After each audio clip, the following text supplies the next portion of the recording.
ધારી પંથકમાં ધરા ધ્રુજી ઉઠેલી હતી। સમગ્ર વિસ્તારમાં ભૂકંપનો હળવો આંચકો અનુભવાયેલો હતો। ધારી પંથકની ધરા ધ્રુજી ઉઠેલી હતી। સમગ્ર ધારી વિસ્તારમાં ભૂકંપનો આંચકો અનુભવાયેલો હતો।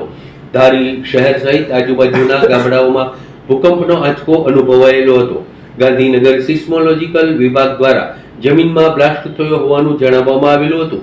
ધારીવાસીઓમાં હળવા આંચકાથી ફફડાટ ફેલાયેલો હતો।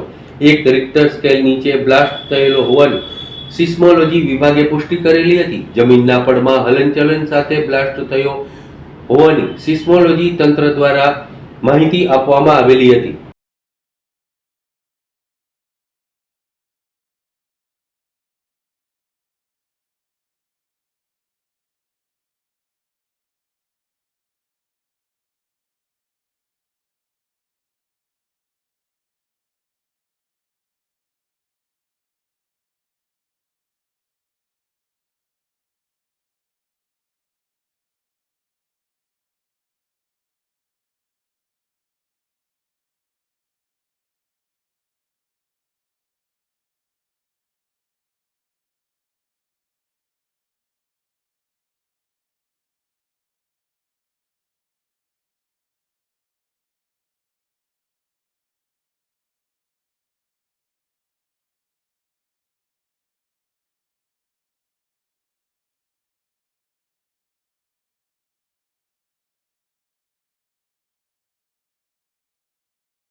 हाँ अँ जोरदार खेबी अवाज आयो तो अफरासफरी घड़ी थी गई અને એવું લાગ્યું કે આ અવાજ શું છે ધરતી મળીથી ધ્રુજવા માણસો આમ આડા ફફડા થઈ ગયા બધા અને એવો અવાજ કોઈ જોરદાર બહુ બધા સાંભળ્યો એવો જોરદાર અવાજ બહાર નીકળી ગઈ